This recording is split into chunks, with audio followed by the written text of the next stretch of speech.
Hey, since I was a kid, my favorite player has been Dennis Johnson. So I wanted to show you some of the cards I've collected over the years. I'm not going to include any of the Topps, Fleer, or any of the mainstream cards, but these are just some oddities I've picked up over time. And you can see in many of these cases, for example, these are lasting impression. There's the regular one, there's the 1 out of 10, there's 1 out of 5, and a 1 out of 1.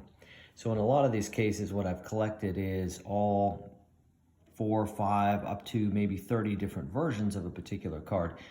These cards are the actual sketch cards done by various artists.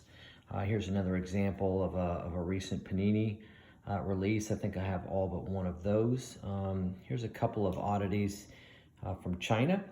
There's 2 there with from the Sonics. There's another example of the 85-86 Celtics card. There's the regular one, then there's a 1 out of 10. So here's another few versions where you can see there were multiple cards printed, essentially the same card, just multiple versions. And many of these are numbered, some down to, in these particular cases, down to only 5. Here's a couple of printing plates that I've picked up over the years. You can see those are all 1 of 1.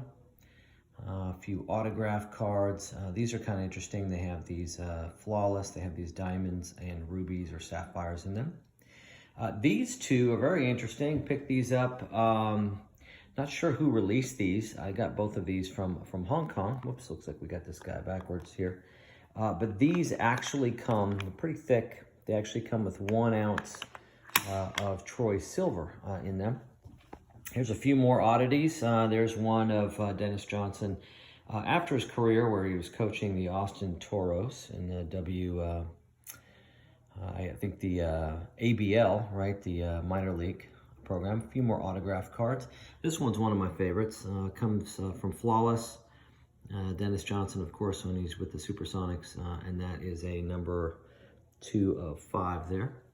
So you can see some more autograph cards, a few cards from the Phoenix Suns, some more of these patch cards. These are interesting. These come with pieces of jersey.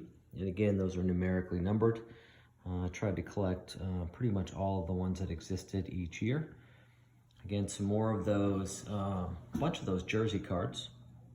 You can see those here, various different releases over time.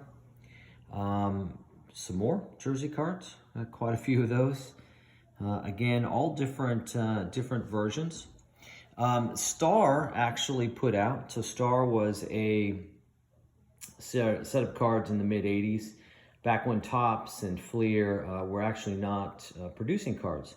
So Star put out these cards, which are fantastic. So there's some of the ones of DJ. I think all the ones that Star made. So if we move over here, we can see we have more of these patch cards. These have pieces of jersey inside those, most numerically numbered. These were released by the Seattle Police Department in 1978-79. So there's a Dennis Johnson version of that. And I believe I have the other one as well. That would be his rookie card there. So some more oddities. There's a stamp that came out of one of the countries. Another patch card of his total points. Again, you can see various versions of the same card in different colors. This is a really interesting one. This was actually released by a company. This is a custom card by Banty Red Hoops. There are only 2 of these in existence, so that's one of them. DJ when he was with the Sonics. And here's an example of, this one's really interesting too. It's actually the negative of his 81 Topps card. Now here's an example of where my collection, my tendency to want to collect things gets a little away from me. So Dennis Johnson, Panini released these cards, and I think this is the base card here. Which is this of DJ playing for the Celtics. And then you could see they made quite a few different variations of the same thing. And once you start collecting, you know, the goal is to try to get all of them, of course, and I managed to with this set. This one here in particular, the black version of it, being pretty special, given that it is a 1 of 1. So only one of those in existence, but you can see some of these as well. This one here is a number 4 of 5. So many of these, there's only 4, 5, 6, 7 in existence, which is pretty cool. So anyway, that's my Dennis Johnson collection. If you see any, or if you have any DJ cards that you don't see depicted here that you think would be interesting for me, I'm always on the lookout for new ones. Like I said, I did not include any of his mainstream releases, any of the cards from Topps, Fleer, and any of the major releases.